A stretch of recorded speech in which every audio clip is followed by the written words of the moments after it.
Okay, so we should be live. Hope you're all doing well. I'm just going to pull up the slides here. There's a bit of a delay, so it'll take a while for a few people to kind of join and for you to be able to hear me, but I'm just going to go into your slideshow here. So, hope you're all doing well. I'm just going to wait here for a few minutes because there's a few sort of quirks with this platform. It takes a while for people to join in, so I can see here there's a bit of a delay on the stream, which is good. That's the normal piece there. Excellent. So thank you all for joining. Really appreciate. There's quite a few people already just in the sort of lobby, and then there's more people joining. Thank you so much, Dave. It's great to see you. Hope you're doing well. As maybe some of you know, I've done these in the past, and there's multiple monitors around me, so it looks a bit weird. I'm looking in different directions. There's a monitor in front of me, there's one sort of above me here, there's one to the side, and the chat is here on the left hand side. So if you see me looking away, basically I'm looking at the chat. So I am monitoring the chat just to see if you guys can hear me okay. Look, what I would appreciate maybe just at the very start of this, before we get stuck into this session, is just to ask first and foremost if you can hear me okay, if the audio is okay. One time we did these sessions, you can actually hear two of me. There was two microphones connected, and it was, I suppose, for 2 minutes it was a complete disaster. So it'd be good to know if you can hear me okay, if everything is coming through. There'll be more people kind of joining as I go. I think there's an email that's being sent out as I'm doing this, so I should see. Kervin, great to hear from you. Hope you're getting on well. Some familiar names, and I really appreciate that. There's, I suppose, a few people I recognize even just from the names. And yeah, so just let me know if you can hear me okay before I start. All good, thank you so much. Rueda, how are you getting on? Again, some names I'm already familiar with. I really appreciate everyone joining in. So I think really we're kind of okay to start, right? So just to kind of give you a very brief overview of how these work, what I will do is I will go through this material, and what I'll do is I'll kind of try and answer questions at different parts of this presentation, okay? So instead of kind of just spending loads of time going through questions as I'm working through the material, because you know, it'll just be a bit messy, it's better for me to just take a natural pause, maybe halfway through, address your questions, and you know, I can at the end as well spend a lot of time going through your questions. So please do feel free to type them into the box, and I will go through them at natural pauses. Please don't take it that I'm ignoring your questions or anything like that. Feel free to ask anything you want. This is kind of an open forum as regards to the SCS. What we're looking at here is a passing strategy, so it's not necessarily theory based or based on the pre-scene. There's a video within the Pro Accountancy YouTube that goes through the pre-scene in detail. So if there's something as regards that, you know, the pre-scene, please ask it. But again, there's that video there if you want to go and look at that. So I see more people joining, which is fantastic. Washington, is great to see you. Stefan, Vanessa, Sylvia, great. Thank you so much for joining. I really appreciate it. Okay, so let's get stuck into this, because I'm aware of the fact that some of you are based in countries where it's very late at night, and if you're based in the UK or Ireland, it's late as well. Okay, so what we're looking at here is the ultimate passing strategy for the May-25 window, and some of you may not have been successful with the February window. Maybe this is the first window you've ever sat. Don't worry too much about it. What we're trying to do here is trying to clarify what we should be doing over the next few weeks, and also talking about some strategies here and there that may help you on exam day. So I'm conscious of the fact that many people who view my material never buy from me, never, you know, they might never talk to me, but they might look at a few things and they can implement them, and then a few months later I'll normally get a message back on LinkedIn or on my email that says, I use this and thank you so much for it. So if you're one of those, don't worry too much about it. It's okay to just pick different bits. You don't necessarily have to be you know, a customer of mine to use these different components. These are very practical, easy to use things that you can implement in the exam. Okay, so the passing strategy, what are we going to talk about? Well, the first is the ingredients for success, okay? And you know, maybe you're unfamiliar with me, maybe you're familiar with me. Basically, I've been teaching the SCS now for about 7 years. I've taught all the case papers. You can see me on the FLP. I was I suppose a little bit more dressed up then. I think I had makeup on, so I looked a little bit more clean. But I'm on the FLP. You can see me on the on-demand material. And I've also worked with CIMA on international projects. I've written a book on the SCS, and you know, there's lots of different areas I've worked in. I've worked in ACCA stuff as well, but it's really not that relevant. So I've really, been involved in this exam for quite some time, and I've had really good success the last February 25 window as regards question spotting. And the reason why I say all these things is because I've gone through this process with lots of people in the past, and I kind of see the same things popping up over and over. So that's what we'll talk about there, ingredients for success. The plan for success is looking at what we need to do over the next few weeks to kind of prepare for the exam. Okay, so to work towards a kind of a progressive plan for the exam. That's what we'll be talking about. Expert insight. So these are just some tips, I suppose, from me. Things that you may have known, may have not have known, and they may be useful to you. Some things that you can actually walk away with and use within your exam as well. Maximizing your marks is more about exam technique. These are kind of, again, quick tricks that you can use within your exam in order to kind of boost your marks a bit. You may have been someone who maybe didn't pass by 2 marks, okay? So it might be something like just a small tweak in your exam technique that might push you over the edge. Then we have common pitfalls. So some of the common mistakes that I see. This also kind of touches on some of the advice that I see on the internet. The problem these days with tuition is that it's very easy for someone just to start a kind of a business and to start a YouTube or whatever and say, right, you should do this, this, and this, and this.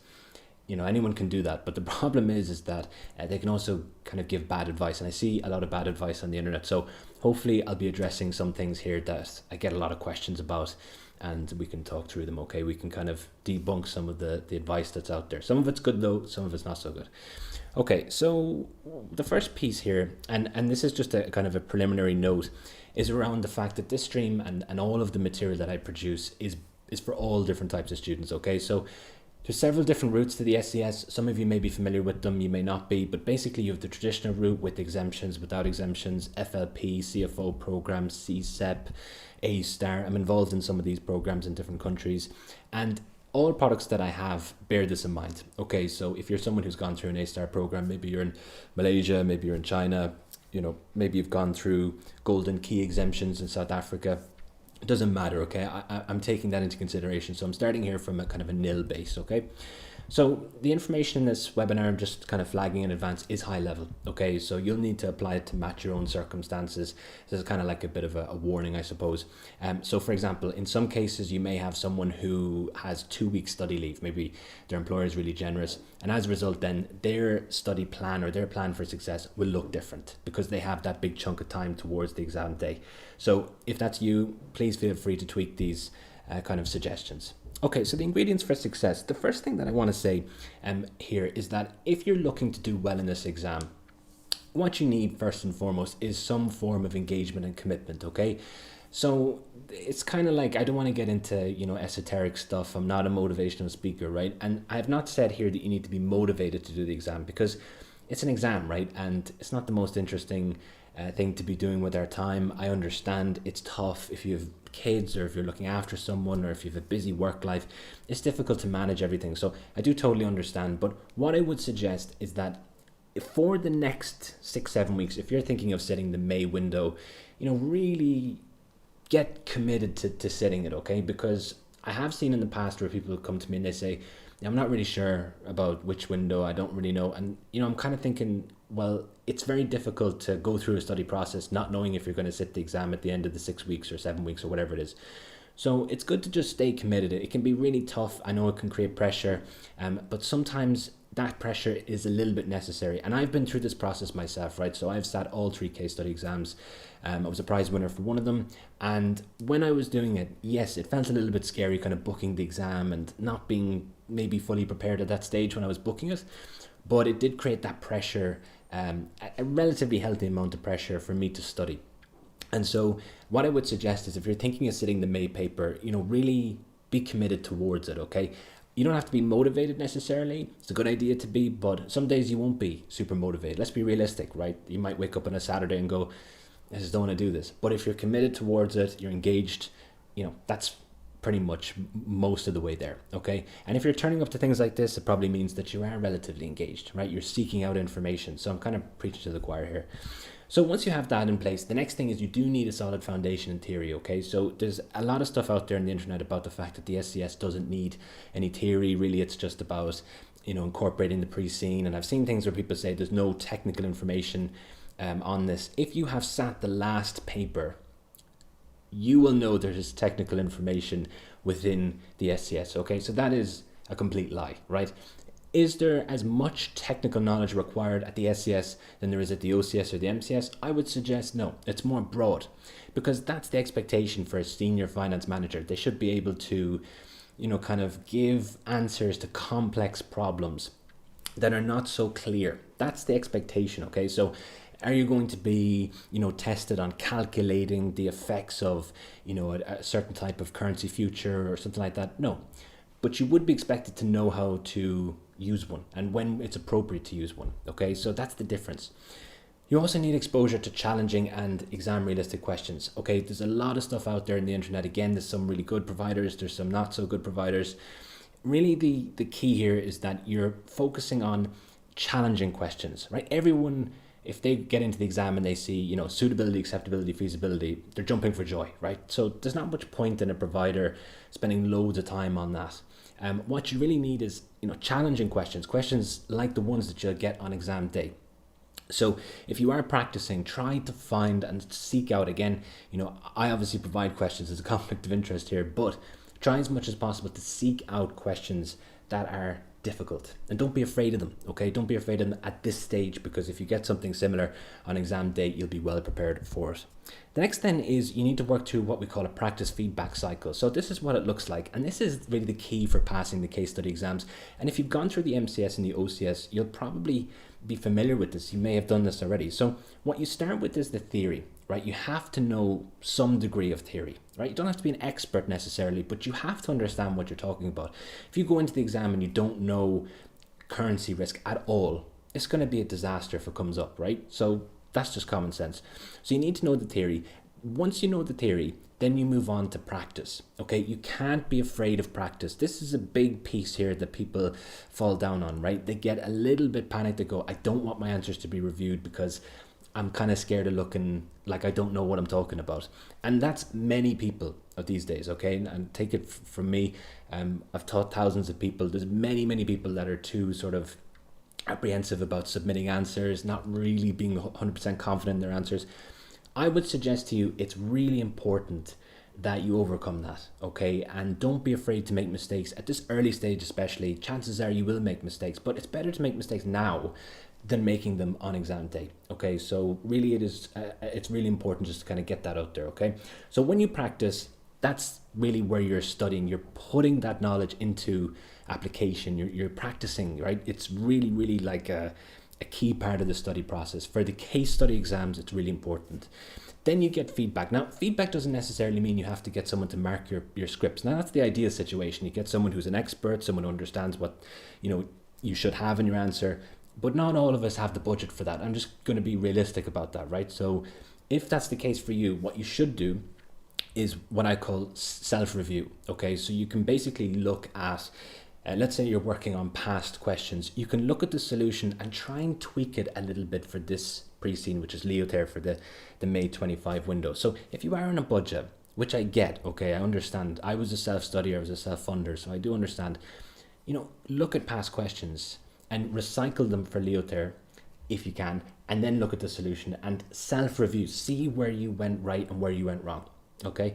Now, if you're getting professional marking, if you're getting someone looking at your answers, feedback, I provide this service as part of the course and the assessment kits. That will be done for you. Okay. So that's a part of the value of the course and the assessment kits. Okay. So that's kind of that out of the way. Now, the next is the plan for success. And this is what I think you should be doing over the next few weeks as regards studying for this exam. Now, again, you can tweak this, okay? Because you may have, for example, holidays booked. You may have, annual leave. You may have something that you have to do in a certain week. You may have study leave. You may have whatever, okay? But just kind of work this in somewhat, okay? So kind of build it around it, okay? So what I have here is week 0 and 1. Now, 0 is the day the pre-scene releases, which is the 4th. Okay, so we have 0 and 1.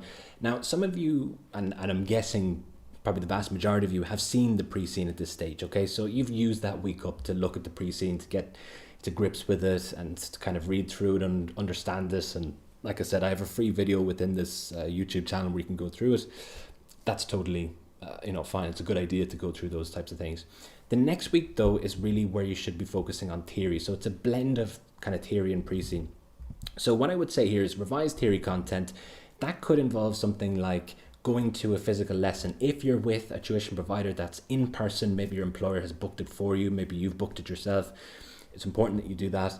Maybe you're on the FLP. If you're on the FLP, well, you should be maybe looking at the on-demand content that's within the case review course, and as well you could be looking at the competencies. So what I would suggest is when you go to a lesson, if there's something that you're hearing that doesn't really make any sense to you, I would suggest you go into the actual material itself and look at the details. So let's say, for example, you're doing a lesson and maybe it's on financial strategy or something like that, and you see maybe a piece on interest rate risk, and you're looking at it going, I just don't understand this.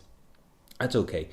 You need to go back into that material. So if, for example, you're on my course, there's a textbook there, and that really acts as like a central repository for all of the different material that could be tested on the paper. So you can go and look at the interest rate risk and read through it or whatever. You can also, if you want, like I said, if you're on the FLP, you can go into the competencies. That's pretty much the same kind of idea. But what you need to do is just make sure that you cover that area off. Okay, so don't leave it to chance. Now read the pre-scene. So we've kind of talked about this. Go through it yourself. It's important just to read it yourself. You can look at high level analysis or whatever, but do go through it, at least once or twice yourself. It's really important to get the detail. You never know where you may end up using that detail, so just do spend a bit of time going through it. Okay, so the next 2 weeks, week 2 and 3, this is really where it kind of gets intense, right? So I was saying here, it's the 13th to the 26th. So this is kind of the best time to kind of soak in as much theory as possible. So there's a note there, and it's there's some of you who are on my course, it's not too important, but the CBT lessons, which are the could be tested lessons, these are ones that are released every week, and from here you will start to see these lessons being released. So if you're on my course, these are lessons that cover off areas that could be tested, so it's like highly testable theory, and we go through questions that could come up and all that kind of stuff. So look, if you're not on my course, what I would suggest is that you revise again theory content. You go to a lesson, you look at the on-demand material that's in the FLP. If you're on my course, you look at my course materials and then read up on the topic. And at this stage, you should be practicing questions. Okay, I suggest 2 to 4 scenarios weekly. So a scenario has 2 subtasks. Okay, so we're talking here, if I say 1 scenario is 2 subtasks, so 2 scenarios, 4 subtasks. When I say subtasks, I just mean the questions. That's the kind of the lingo that CIMA uses. So, question practice is super important. That could involve things like question packs, it could be assessment sets or past papers. So it just depends on what you have access to. Okay, so that's why as part of my course I offer the question packs, because it's just something that is outside of the mocks and the assessment sets. You can go through them fairly quickly, and it's just a kind of useful thing to have lots of different types of questions. It's exposure to different scenarios. But you could also go through past papers. And if you are going through past papers, what I would suggest is go to the most recent ones, okay? It tends to be the case that if there are repeated questions, they tend to be more so for the recent papers rather than the really old papers, okay? So you can look at the old papers if you want, but I would suggest to prioritize the ones that are the closest to the window, okay? And also, if you want to do it quickly, just go to the very end of the past papers and you'll see all the questions listed out, and they have the marking grids. That will give you an indication as to what you would have received marks for in terms of a solution. So it is really useful. It gets you kind of thinking about what it is that CIMA is looking for. So past papers, super useful. So week 4 is another important week, so the 27th to the 3rd.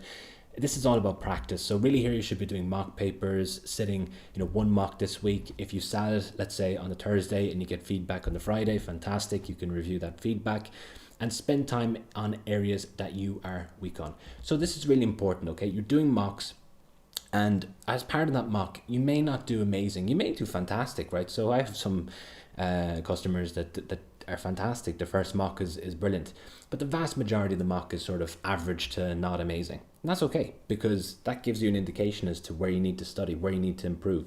So don't be afraid at this stage. It's super important to make all these mistakes now so that you don't make them on the day of the exam, okay? And if someone is marking your script, they'll know this, right? If they're experienced, they'll know the fact that, like, this is one of your first mocks. No one's gonna laugh at it or say this is like, what are they doing? Like, if you've done professional accountancy exams, you'll know it's very difficult, and you're trying to manage things with your job and stuff like that. Like, it's important to just make those mistakes and not worry about it so much.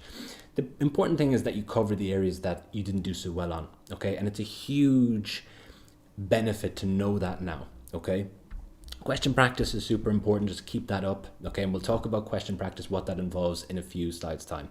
So the next week then, the 4th to the 10th, we're looking here at more practice. You can see here we're working through the cycle, theory, practice, and the feedback is looking at how did I do in my mock exams? How am I doing in my question practice if I'm using past papers? So again, you're doing the same thing, setting a mock, spending time on areas that you're weak on, question practice, question packs, past papers. Then you move into the week before the exam, and there's a little bit of a different approach here. So what I would suggest, again, if you have a mock paper outstanding, generally speaking within the FLP, you may have a mock at this stage, you want to look at that feedback, same thing. Question practice, but it's really important that you start to look at the pre-scene again and just make sure that you're fully familiar with the ratios, the analysis that you've carried out. Just make sure that that knowledge is fresh for you before you go into the exam. Okay, so sometimes it's easy to kind of forget the little details within the pre-scene, even myself, right? So I go through the pre-scene several different times, and obviously I'm working with this pre-scene with different cohorts, with different types of customers, right? Some customers require me to travel. And even still, if I haven't read it in ages, there's little things I'll miss out on. So just make sure that you go through it, because those small things, you never know, you may be able to integrate them within your answer. I've often found that, to be honest. So the next thing then is the 18th to the 24th. And this is really important. It's the week of the exam. So what should you be doing? I get this question a lot. So you should be reviewing areas of weakness. So the areas that you didn't perform well on with the mocks, spend time, invest time in those areas. Review niche topics. So if there's a topic that is small, but you kind of feel it could maybe come up. So let's say, for example, a great example of this is customer analysis. It's come up once. Value drivers, it's come up once. Share repurchases, it's come up once. These are niche topics, right? They're not going to be tested loads, okay? But if it comes up in your paper, it's good to have some knowledge there that you can use, okay? So what I would suggest is this kind of week, spend time looking at more niche topics. So if they come up in your exam, you will have something that you can use. It may not be perfect, and we have to be kind of aware of the fact that we don't have endless amounts of time, right? So what I would suggest is go through these topics closer to the exam day. So if they come up, you have something to write, which will be way better than the vast majority of the student population. Okay, so those kind of niche topics, you'll see them in past papers, closer to the exam day. I have a WhatsApp group. I'll put them in, things that I feel are niche. If you want to join that WhatsApp group, there's a number at the end, and you just talk to me and I'll invite you, okay? So that's something that I would suggest, is just looking at those niche topics and just make sure that you have at least a basic understanding so that you could answer a question if it comes up. Now, again, review all practice questions if there's anything outstanding that you didn't cover in the last few weeks. And then this one is really important, and it seems really silly. I know we're all adults here. I don't want to be patronizing to anyone, but please plan your exam arrangements in advance, okay? I've had several people over the years where their arrangements were complicated. They required flights, boats in one point. I've had even myself, right? So I was studying in different places, and one required a kind of a bus and like a taxi, right? So it was like 2 steps, and I always found it was a good idea just to plan it in advance. Book the ticket for the train, okay? Things are unreliable sometimes, right? So make sure that everything is handled before you get to the exam. So just to give you an example, I lived in a really noisy area, right? So like when I was studying for this exam, like it was just really hard to sleep sometimes. So before the SCS exam, and this is just what I did, no one has to replicate this, I literally stayed in a hotel beside the exam center because I knew I needed some sleep, right? So I just thought, I don't want to take any risks. This is the last exam, and it didn't really cost me that much money. It wasn't an amazing hotel, but this was an example of planning in advance. So just making sure that stress was taken out of the equation. And you'll have your own version of that, booking a train in advance, booking a taxi in advance, okay? So that kind of stuff. Okay, so the last one there is just to get some rest. Make sure that you're going into the exam fresh. It's not a good idea to cram overnight or to kind of spend the night time kind of ruminating over different things that'll come in to the exam. It just is bad, okay? I wouldn't do it myself. So as you work through this process, you'll go through what they call the stages of learning. Now, Don't read too much into this, but the reason why I've included this is because it'll just give you a sense for what you might expect over the coming weeks, okay? So as you start the process, you're at a stage, and it's not to be offensive to anyone, but this is what it's called in this stages of learning model. It's used for lots of different things in academia and also in sort of the professional qualification world, unconsciously incompetent. And what this means is that you don't know what you don't know. Okay, so at this stage, maybe, you know, you didn't do well in maybe the February window, and you're thinking to yourself, right, what am I supposed to do, right? I thought I did everything right, but CIMA didn't feel the same way as me, but I don't really know what I'm supposed to do at this stage. So you may be at this stage kind of thinking, what am I supposed to do? What's the solution, okay? You're looking for a path to success, okay? So that's the very beginning. Now, the next stage is the early part, and it's where you become what's known as consciously incompetent. And this is actually quite a powerful area to be in, because you now know what you don't know. So after a while, hopefully maybe after this session, or maybe, you know, next week or whatever, you'll get to the point where you go, okay, where I'm lacking is I just don't really understand the theory that well. And I think based on my last performance, I just really wasn't able to answer questions on beta or evaluating strategies, whatever it is. And so that kind of small bit of self-reflection will help guide you as to what you should be doing. Okay, so maybe it's exam technique, maybe you felt like time was an issue within the exam. Okay, so you'll kind of work out, okay, these are the things that I need to work on, and now you can take action to resolve them. Okay, so kind of thinking about it, assessing your performance, as well. If you look at your feedback, so let's say for example you didn't do well in the February window, you can look at the feedback and you can see which core activity you did well on and which you didn't, right? And when the exam papers are released, you can actually see in the marking grids which core activity links to which questions. So you can see the questions you didn't perform well on. So that would be good in terms of self-reflection. So at this early part, you may actually be kind of going through a course, right? So if you've maybe just enrolled in a course, or you enrolled a while ago and it's just kicking off now, you may actually be kind of doing questions and assessment sets and that kind of stuff.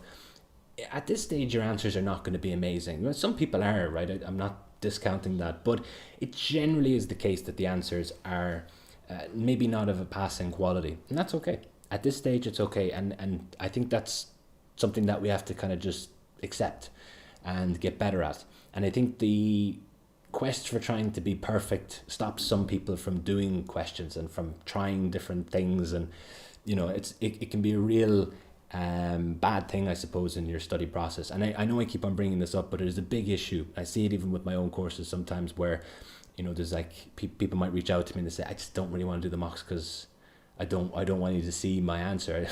And I understand. When I used to do mocks myself, when I was doing them for the OCS, this is my first ever case study, I never felt ready.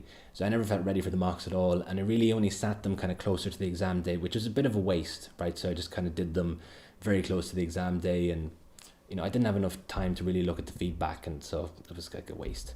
So the next stage is what you call consciously competent. And at this stage, this is where you're probably going to pass the exam. So you understand the syllabus, you understand the pre-scene, you understand the exam itself, how to answer questions, but it takes a lot of effort to do this. So for most of you, when you finish a case study exam, it's exhausting, right? It's like 3 hours, it takes a lot of energy. If you're doing mock papers, you'll probably find afterwards you're done for the day in terms of studying. That's normal at this stage. So it takes a lot of effort to get out that answer, to get a passing answer at this stage. But generally speaking, you'll pass at this stage of the competency model or the learning model. Now, the final part is what they call unconsciously competent. And this is kind of prize winner territory. It's where you have an excellent grasp on technical information, pre-scene integration, and writing an answer. And generally speaking, you're relaxed going into the exam. And this is the key piece here. Ideas flow to you intuitively. So, you're kind of not so worried about the questions, that whatever will come up, you should be able to handle. So that's like a very advanced stage. And to be honest, is it something that you need to reach towards? Maybe, right? Sometimes I have people, they say to me, Hugh, I want to get a prize. I want to be, noticed by my employer and things like that. And, that's totally valid, right? So if you are someone that's looking for a prize and you want to do that, then no problem at all. Okay. So that's something that you kind of need to get to. So what we're going to talk about now is the expert insights. And after this piece, then I'll go through your questions. So if you have any questions, please do type them in. I'll go through them at the next sort of natural pause. Okay. So we'll go through this piece and then we'll cover off some questions, okay? And then questions at the end as well. So in terms of expert insights, what we're talking about here are some things that you may not have known about the SCS that will be useful to you. So some of you may know this, some of you may not, but basically the SCS, it examines 5 key areas known as core activities. And if you have not been successful with the February window, you'll see when you look at your feedback that it's spread out across different core activities, as they're called. And these are just the different sections of the syllabus, okay? And we're going to cover them off. Now, each core activity has a series of assessment outcomes. You can find all this information on the CIMA website. If you just type into your favorite search engine, Google or whatever, just type in SCS blueprints and you'll get the strategic level blueprints, which include E3, P3, F3 and the SCS. The SCS is the first one, okay? So it's just kind of, I think it's a page 18, okay? This is from memory, so I could be wrong on that, but it'll just set out all of the core activities and the assessment outcomes. Now, assessment outcomes just break up the core activities into little bits. For every question that's on the SCS, it will be linked to an assessment outcome. Now, the assessment outcome linkage to the questions is not made available. When you look at the past papers, it will link to a core activity instead. So it's the more general one, okay? Now, what I would suggest here is some people like to use this as a checklist when you're going through your technical materials. So you can kind of say to yourself, yeah, I do understand this part of the syllabus, I understand this part. And normally I wouldn't recommend this for, E3, P3, F3, but because this is so kind of short and small, you can use it as a checklist. So this is basically the syllabus for the SCS. So the first is develop business strategy, and 15 to 25% of your paper will be this particular core activity. And really this is all sort of enterprise strategy stuff. I can evaluate strategic options, digital or otherwise. I can recommend strategic decisions, digital or otherwise. I can evaluate potential acquisitions and divestment opportunities. And quite important there, divestment, right? This is forgotten about. Most people when they're studying, they're thinking about acquisitions, synergies, all that kind of stuff. Divestment has come up several times within the papers. Normally it's answered pretty badly, so it's one that people are not prepared for. Leothair is an interesting business because I don't know how divestment necessarily could be tested, because the business doesn't seem naturally like it will divest, but it could. Okay, so it's always good to kind of just be prepared irrespective. Now, I can recommend responses to opportunities and threats arising from digital technologies. I think this is one that's kind of hitting on the Leothair pre-scene, okay? So the next is B, and this is evaluate business ecosystems and the business environment. So 15 to 25% of your paper will be this particular core activity. This one tends to cause a lot of problems for people, and you'll see why. So the first is, I can select and apply suitable analytical tools or strategic analytical tools. This is like the SAF model, Pestel analysis has been tested before. And really important here, generally speaking, you're not tested on the actual model itself. CIMA will normally take an aspect of the model and then test you in such a way that it doesn't necessarily look like they're testing you directly on the model. So, for example, they might test you on, evaluate the social, technological factors, or, how would these factors have prevented us from encountering this certain issue or something like that. So they won't just say, apply this model, done. That's really not like a CIMA SCS style question. Sometimes you'll see, you can evaluate the suitability, acceptability, and feasibility of a strategy. That's really the only time you see a kind of apply this model type question. But that question has been rehashed in different ways. It's not always tested like that. Okay, so just be kind of conscious of that. So the next is I can conduct an analysis of stakeholder needs and recommend appropriate responses. So stakeholder analysis is normally kind of answered pretty well. I can recommend appropriate responses to changes in the business ecosystem. So this is the one that people hate probably the most. They're wondering what an ecosystem is, how does this relate to these businesses? And really, to be honest with you, an ecosystem is just like a collection of companies that are involved in the delivery of this service or product. So let's say, for example, you have a company like Uber, maybe you use Uber in your country, I use it here. A company like Uber has lots of different parties in its ecosystem. It has the regulator that's giving out about the fact that the taxi drivers are not employed by Uber. It also has the drivers, okay, so the drivers play a big role in that ecosystem. You also have companies like Apple and Google that have Android and iOS that host the app. So lots of different people involved in that delivery of the service for Uber. So hopefully that example kind of clears up what ecosystems are. It's a really poorly answered area of the syllabus. And I can understand why, because some of the language that's used is not really something that we would use day to day. And as a result, it can be a little bit confusing. But questions do come up on ecosystems. So I can recommend KPIs that encourage sound strategic management. This one hasn't been tested loads. Will it be tested for this upcoming paper? I believe so. Okay, so I believe it will be. If you're a customer of mine, you may see in the mocks a question around that. So look forward to that. So the next then is I can recommend responses to economic, political and currency risk. This one is normally pretty tough for people. So we're talking here about currency risk, which is more so of an F3 finance strategy type of topic. Political risk has come up, a lot more these days. Economic risk has been tested. Interest rate risk has been tested before. So that's a really problem area for people.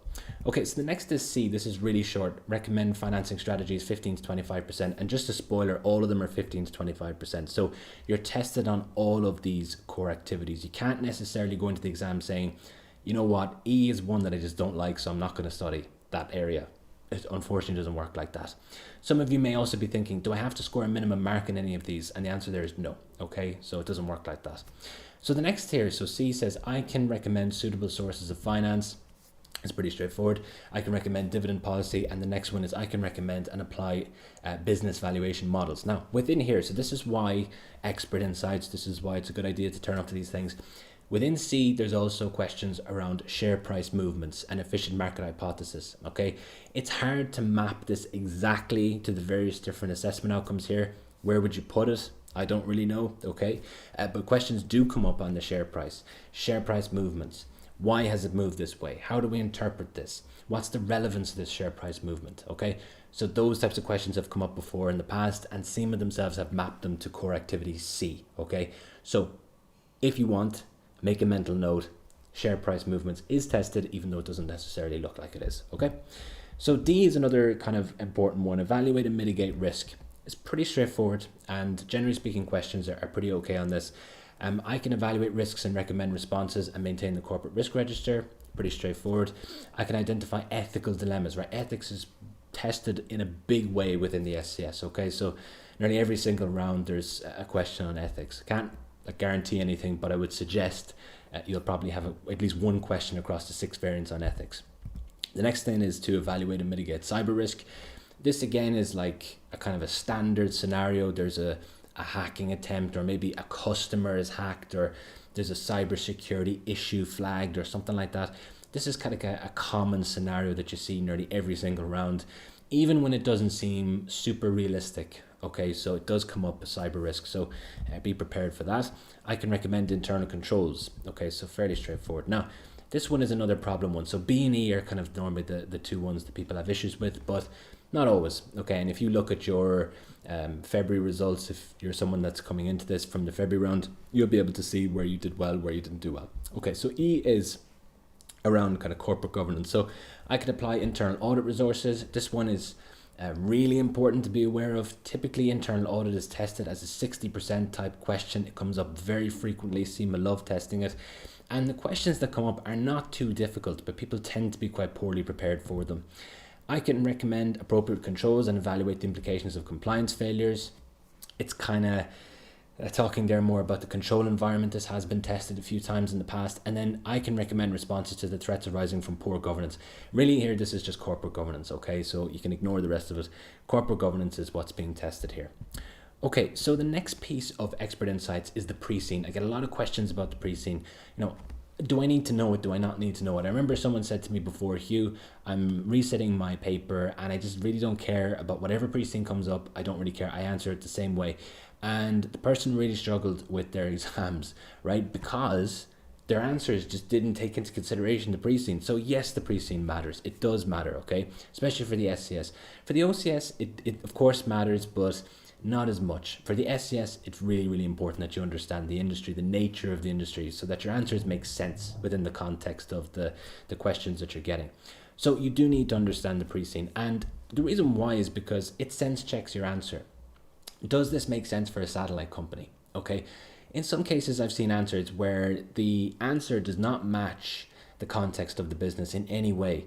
And that is it's a loss, okay? Because the person knew the knowledge, but they didn't frame it in the correct way for the business, okay? So it is important that you're aware of the nature of the business, okay? A satellite is something that takes a long time to build. It's a high value item.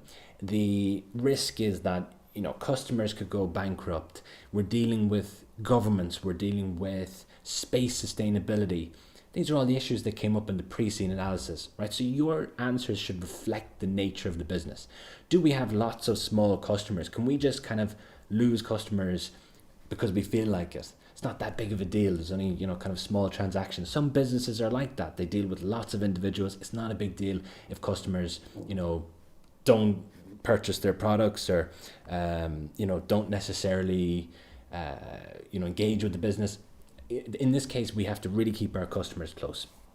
So it's also useful for predicting potential scenarios. Now, for you, it can be difficult sometimes to predict potential scenarios because this may be your first time ever doing the SCS, and no one is expecting you to be an expert at trends over time in terms of what's been examined.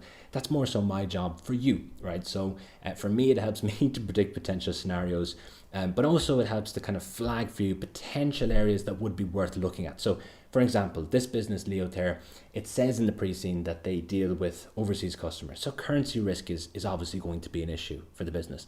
Does it mean that it'll be tested? Not necessarily, but it is kind of flagging to you that you should know it. Okay, so that's a really simple example. Now, the pre-scene is quite large. Here are some areas that you should understand. So if you're someone that's looking to cut down on sort of time and things like that, the overall industry is important to be aware of. Industry analysis videos they can be useful. I mean, my one is about 15 minutes, so I don't spend loads of time on it, but the 15 minutes that I do spend on it are kind of concentrated points, which I think is useful. The next is the operations, including things like currency risk. So just be aware of the nature of the business and if it has overseas customers, which in this case it does. The mission, the vision, and the values. So these are important to be aware of. You don't necessarily have to learn them off by heart or be able to recall them because you will have access to the pre-scene within the exam. And generally speaking, when you have questions on the mission and the vision, you will actually see them normally within the reference materials. So within the reference materials, you may have, say for example, the different values of Leother. You may have the mission statement. If you've been asked a question around, evaluating whether a strategy or a proposal is in alignment with the mission, normally in the past you've seen the mission being in the reference materials. I can't guarantee that for you, but that tends to be the case, okay? Because it's not really a test of memory. It's a test of, are you the senior finance manager that can deal with all these various different situations, okay?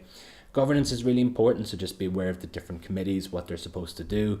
Risk reporting, there's only one page really that relates to risk. It's like a principal risk report. Make sure you understand that.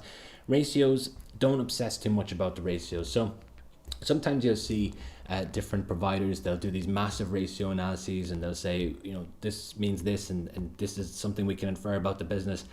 Like, let's be realistic. How many ratios are you going to really remember going into the exam? Not many, okay? And how many are you actually going to use in your answer? Not many. So why obsess about it, okay? These are the ratios that I would suggest And everything I'm saying here is against the backdrop of you working a job and having lots of things going on. Let's be realistic about what we can do, okay? Spend our time on things that are valuable, practicing questions, exposure, to different scenarios, engaging with like sessions like this. Like, this is like valuable study time, right? So, things like kind of looking at ratios, trying to remember every single ratio, ones based on liquidity and things like that, it's probably not going to serve you that well, okay? So what I would suggest is know the gearing ratio. That's important and useful, okay? Over time, it has kind of stood the test of time as being a useful ratio. The next is revenue growth. So make sure you understand, is the business in a kind of growing or declining phase? Now, Leother has a relatively okay revenue growth figure, 6%. Okay, it's not amazing. It doesn't get anyone up in the morning, but it's positive, which is good. The next is the dividend payout ratio. If you have a question on changing the dividend policy, this becomes really, really, really useful, okay? So make sure you know that. The next is to understand the asset base. You don't necessarily have to know a ratio. I recommend, and it's within my pre-scene analysis video, the tangible non-current assets divided by non-current assets. It gives you some idea as to the proportion of assets that are tangible that could be used for collateral. And just understand the nature of the business's assets. So if you think about Leother, it's lots of tangible assets, things that could be sold if they were basically used as collateral and the loan was defaulted on. So a bank likes that. A financial institution likes that. They like the fact that there's a fixed asset in front of them that they can, reclaim. A bank is really not going to be too keen on things like intellectual property that can be difficult to sell, difficult to value. It's a little bit of a mess, okay? So those are the key areas. Now the next piece here is around practice. So I mentioned that, you know, practicing is super important. I know some of you may be thinking, look, I just don't have the time to do all these mocks and whatever. So what I would suggest is think about it like this. Try to divide it into two. So question practice and mocks and assessments. Okay, so when I say question practice, I'm talking here about using things like question packs or using past papers or whatever you have access to. Okay, something similar to those. So what I would suggest here, if you don't have loads of time, instead of writing out a full answer, what you can do is you can write out the headings that represent answers that you would have given. So I've seen people do this in the past, and it's been a great kind of brainstorming exercise. So let's say, for example, you have a question and you're thinking to yourself, I just don't have time to write out a massive answer. So let's say it's worth 50%. I would suggest you have, 5 paragraphs. So 1 paragraph for every 10%, and write out the headings that represent paragraphs that you would have written. Okay, so think about, for example, a question on what happens if Leo there has a failed rights issue. What are the implications? Well, the first is that we have a financing gap. Okay, we now need to raise more money. How are we going to do that? So that's the first kind of paragraph I would write. So I'd put up a heading that just says finance gap, and so on and so forth, and do it until you have 5 paragraphs. So that's how I would approach it, and then compare against the solution. So see, did you kind of hit on the main points within the solution, or did you miss? Okay, important as well to look at the solution just from a structure perspective. See, what are the kind of points that you could have had, and get stuck in the detail then. Okay, so that's really like a quick way of doing question practice, and it's still, you're getting a lot of value out of it. Okay, now obviously the optimal is that you write out an answer, but again, I'm just talking about the fact that you may not have as much time to do that. So mocks and assessments, though, I would suggest going through it the right way. Okay, so use professionally written mocks with feedback if you can get it. It is really valuable stuff. Okay, try to sit these under exam conditions. It's really, really, really valuable. I've always done it myself. I know how difficult it is to get 3 hours. If you've like small kids, it's really difficult. But as much as possible, try to sit it under exam conditions so that you're ready for the real thing. Okay, so when you go into the exam, you'll have already worked through exams under within 3 hours. You've not had access to, as I said here, searching on the internet, open books. These days now AI is sort of a factor as well, and sitting the mock as well within 3 hours. You'll get used to that. Now, something just to note here, this has become a new trend, and no judgment, but I've noticed like sometimes people use AI in their mock answers, which is normally pretty flaggable within websites. So most kind of learning platforms like the one I use, it will flag if an answer is AI, and I understand why people do it. Sometimes you want to maybe clean up your answer, maybe sometimes you want to just bridge a gap where you don't really know the answer, but there's really not much value in using it for things like this, because you're not really learning. There's not a whole lot of kind of value in giving an answer that's been generated by ChatGPT. And normally, to be honest, it's very easy to see if an answer has been generated by AI because it lacks context. Sometimes people upload the pre-scene and then they type in the question, and ChatGPT will give a reasonable answer, but it won't really hit on the things that you need to have to score the very top level marks. It will normally miss out on things that are within the scenario, to be honest. So, those are kind of things just to consider, but I would not use AI. Now, some of you may be thinking this is such a silly point, but it's become really popular, way more than you would think. Okay. So the next point here is around kind of feedback and looking at the solutions. So the idea here is that when you practice questions, always check and see the solution and compare against the two. Try and see, where did you go wrong? Where did the solution kind of pick up on that you didn't pick up on? And don't be afraid to make mistakes when you're practicing. Okay, I've said this a few times. Really important that you just put it out there, make the mistake now, don't worry too much about it, but just cover the area off. Okay, so this is kind of like a natural time to look at some questions. So I have some questions here. Sylvia, so this is exactly what I felt today. You perfectly, I don't know what to do. So sometimes when we come to these types of exams, they've got a massive syllabus. Okay, so when I sat the SCS exam, the traditional route back then was that you would look at the F3, E3 and P3 textbooks, which I think in total is about 1,600 pages.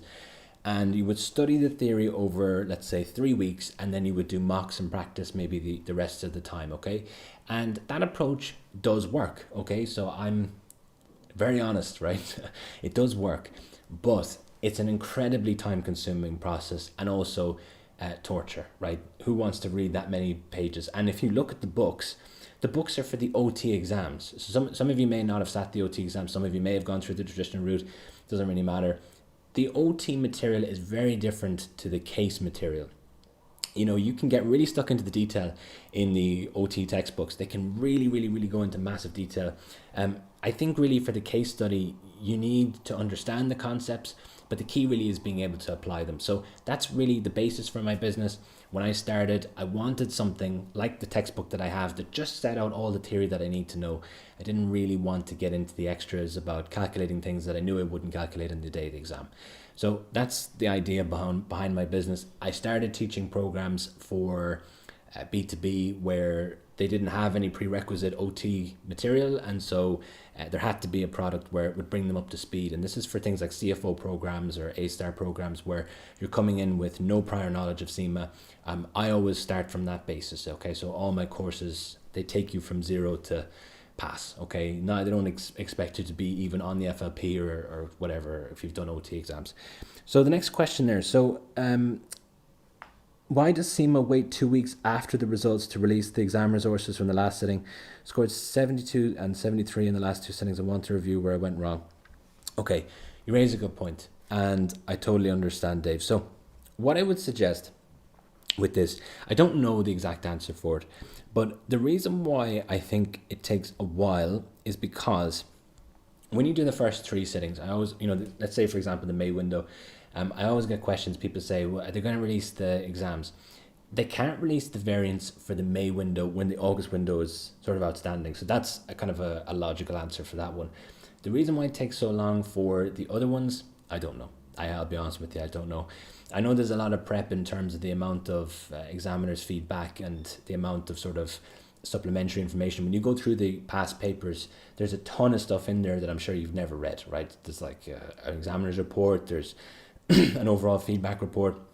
Those are things that normally I would read, but the rest, I don't know. Okay, so I don't know the answer to that question. I mean, it's for me as well, right? I'm dying to know what came up in the last paper. So, and I've been really strict on the policy around, you know, not telling. I always tell people, look, don't tell me what came up in the exam. But I'm obviously, look, I'm in your position as well. I want to know what came up, so I totally get it. Okay, so I'm gonna just kind of press on and look if there's any questions at the end. You know, I'm here to answer all of them, okay? So the next is maximizing your marks. So how do you maximize your marks? Well, the first is no long introductions and conclusions. So this question comes up all the time. I do webinars every now and again for different CIMA offices, different regions. Maybe you've seen me doing this. And this question comes up. Do I need to have an introduction? Do I need to have a conclusion? No, okay? We'll get into that in a few minutes and we'll see why. The next is incorporate our answer planning strategy. So we'll go through this, okay? This is like something that is quite valuable, you know, but I'm giving it away for free, okay? So you can use it on exam day. The next then is to apply the 3 characteristics of high quality answers and then use your time effectively, okay? So the first is intros and conclusions. Everyone wants to know this, right? When I do like webinars, and I've done one before, there was 1,000 people on it, and everyone went sort of crazy for this piece here, okay? So when you think about intros and conclusions, when you write an email or when you send something to someone who's at a board level, you know, generally speaking, you would have like a hello, hope you're doing well, or, you know, some form of introduction. You wouldn't necessarily just get straight into an answer. So it does seem counterintuitive, but within the exam, we have to use our time as effectively as possible. And sometimes that means cutting out things that, whilst in the real world we would do out of manners, it's not going to get us any marks. So what I would suggest is this introduction below is the information you've requested, and that's enough, okay? Generally speaking, if you're using that, you know, that's as far as it needs to go, okay? So it's easy, it takes all the guessing out of it. You can just use that for every single question that comes up, and just have it at the start and then A and B, okay? So A heading for subtask A and then heading for subtask B, okay? And that's it. So you don't need to have a lengthy introduction. I see this all the time within the mock papers, and I've had many people where they've, I can tell possibly they failed because they spent too much time on the areas that didn't get the many marks, to the detriment of the rest of the answer that would have really gotten them good marks. So these are people that knew what to write but just didn't have enough time. So really it's about time management. If you don't believe me, have a look at CIMA's own solutions and look at their past marking grids. I always say this, right? So this is the philosophy of my business. If I say something, ask me to back it up, okay? So I'm really happy to back up the points that I make. These are not just things that I come out with because they sound good or they're good marketing. These are things that I can verify myself because, look, you know, this is what it's all about. I want to be able to be like trustworthy and be held accountable. So look at CIMA's own solutions and you'll see what I'm getting at, okay? You see nothing. You don't even see below is the information you've requested. So in theory, you could maybe skip that.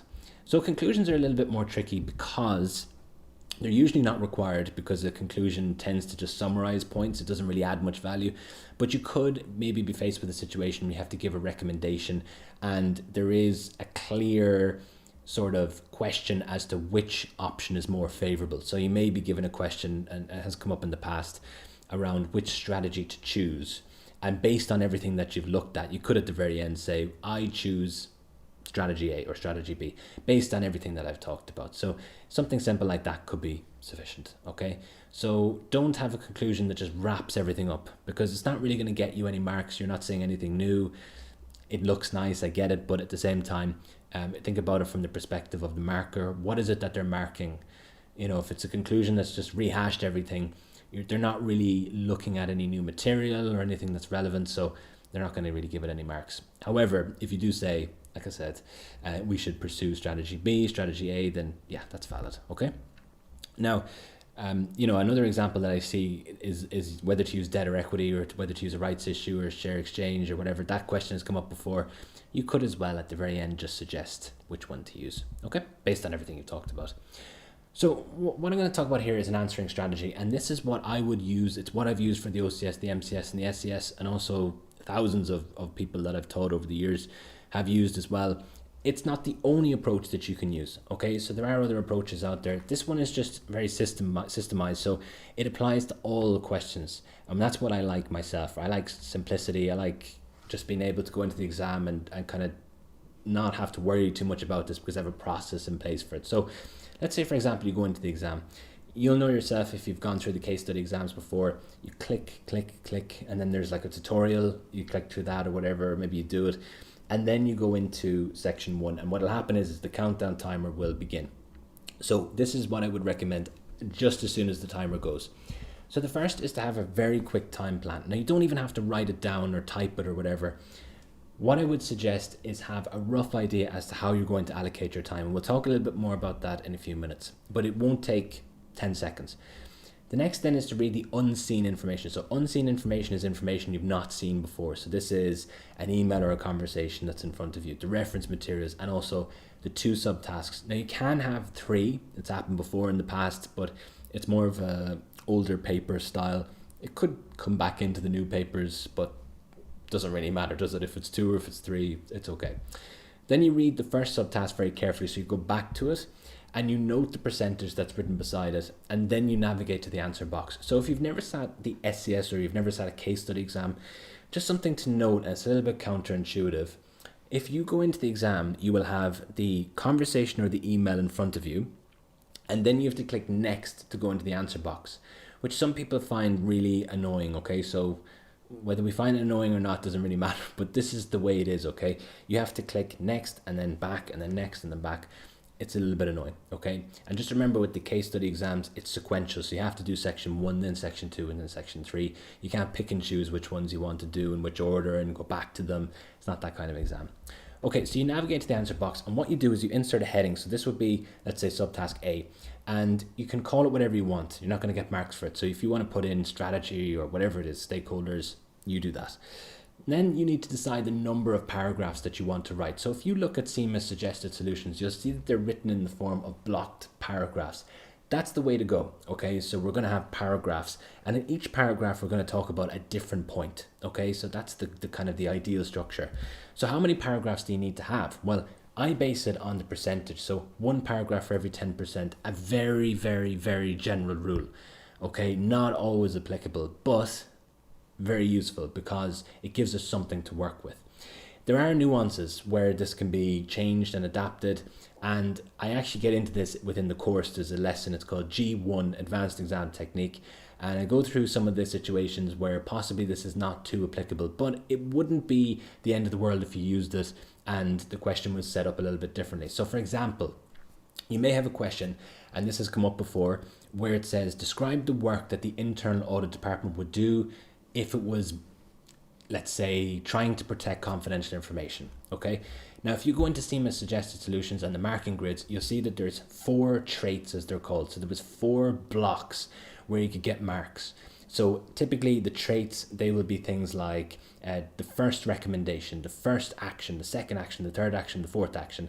And normally there's no more than 4 traits. So I get the question then, well, why would you suggest, if the question is worth 60%, having 6 paragraphs when there's only 4 traits, there's only 4 actions that will be graded?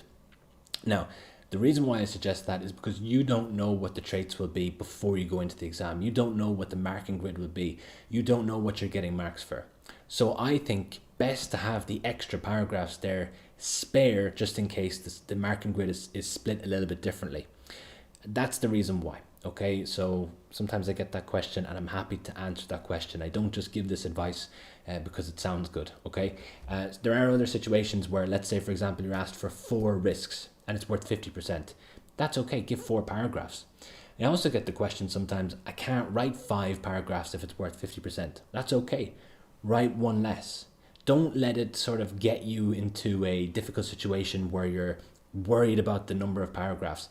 It gives you a basic structure, but if you want to take 1 off, it's probably not going to cost you that many marks, okay? So that's my suggestion as regards to the intricacies of that rule. So the next thing is to have a keyword that represents every paragraph. So you have a keyword that represents every single paragraph you're going to write. We'll look at an example of this in a sec, so don't worry too much if you don't really understand it. Then you write your content under each keyword and use the same approach for each subtask. So let's have a look at a demonstration. So let's say you get this question. This is everyone's favorite question. If you're looking at this question and you're thinking, will this come up in my exam? I hope it does, because it is everyone's favorite question and it's a pretty straightforward one to answer most of the time. So evaluate the proposed strategy using the suitability, acceptability, and feasibility criteria. So it's worth 60%. Now this is an easy one to divide out. So 60% means we should probably have 6 paragraphs. There's 3 requirements here: suitability, acceptability, and feasibility. What CIMA will probably do with their marking grid is they will give a certain number of marks, probably a third, for the suitability criteria, then the acceptability, and then the feasibility. So there's different ways you can approach this. What I would do is I would have, we're going to the answer box, I'd have my introduction and my heading, and I would have 6 paragraphs, but 2 paragraphs would be touching on each of the various different criteria that we're looking at. So in the case of paragraph 1 and 2, I'm going to look at suitability from the perspective of strategic fit. And in the next paragraph, I'm going to talk about the fact that this strategy, it leverages our strengths, and here are the reasons why. In the next 2 paragraphs, I'm going to talk about feasibility. So the finances. Do we have the finance for this particular strategy? Do we have the skills for this strategy? The next then, the acceptability. So, is this acceptable from the perspective of returns? Does it generate a positive NPV? And then risk. Is it acceptable in terms of the risk that it presents for shareholders or stakeholders actually overall? So that's kind of an ideal structure. Now, I know what some of you are thinking, especially if you've sat the February window. You're probably thinking, well, Hugh, not every question is like this. Not every question is so straightforward to map out with different points and, have it nice and neat. 6, it's like really easy. There's 2, 2, and 2. It all works out nicely. You're correct. This is the difficult part of the exam, is trying to divide out your answer and figure out, okay, what points should I have? What approach should I take? What I would suggest to resolve that issue, if you get a question and you just don't know how to divide it out, try to approach it from a critical thinking perspective, which means, and this is what CIMA is looking for from you, try to think about the points that I suppose are in alignment with what's being asked, and some maybe where there's some skepticism from you. Okay, so let's say, for example, you have a question around whether it is a good idea to have another non-executive director on the board. Okay, how I would do this, let's say it's worth 50%. That type of question will really make issues for people, because how do you divide it out nice and neat? Okay, I'm going to divide it into 2. The first 3 paragraphs are going to talk about the reasons why I do believe it's a good idea. And then I'm going to reserve 2 arguments that I think maybe are skeptical. They don't necessarily have to be 100%, this is a terrible idea, but here are some concerns that I have. I'm a senior finance manager. This is my rationale as to why I believe they shouldn't be on the board.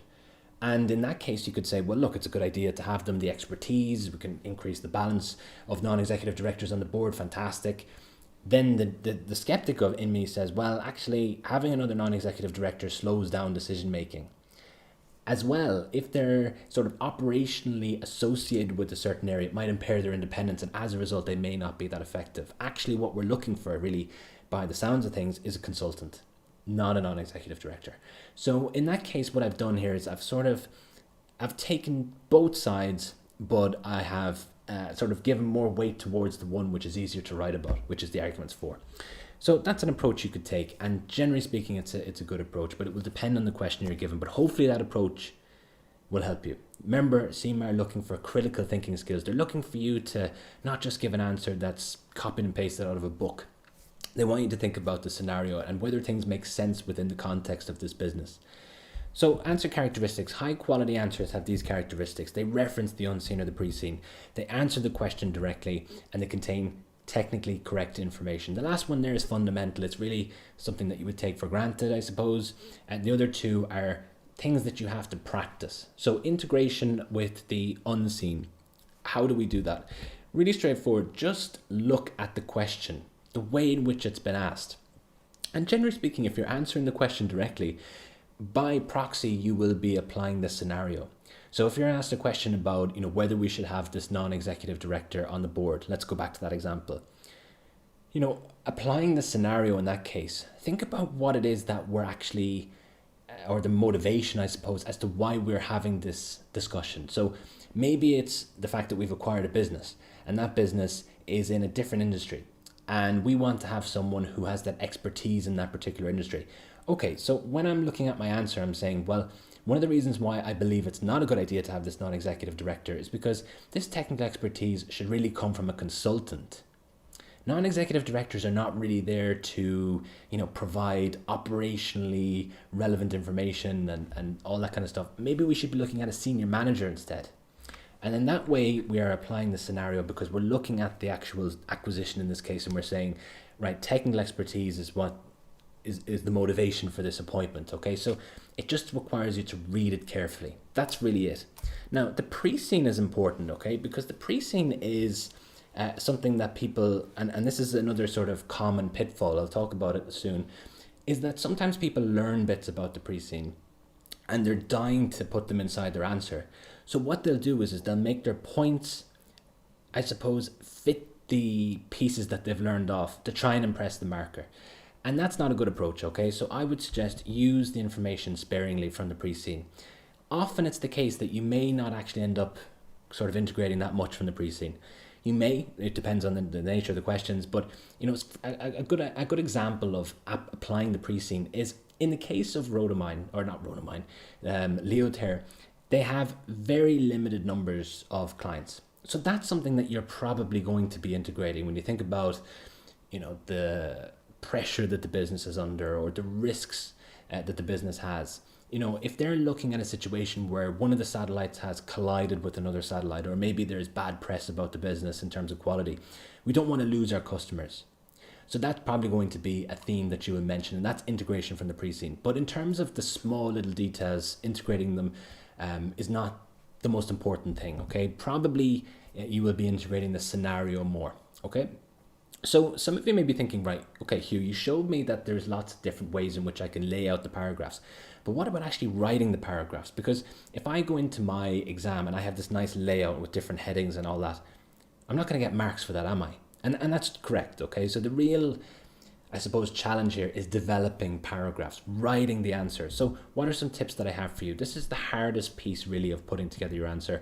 If you're struggling with this, and maybe this is something that will come up when you're practicing questions or you're looking at your mock papers, or maybe when you did the MCS it was difficult for you, or maybe when you did the February round it was difficult for you to develop out your paragraphs, or maybe this is just an area that you want help with.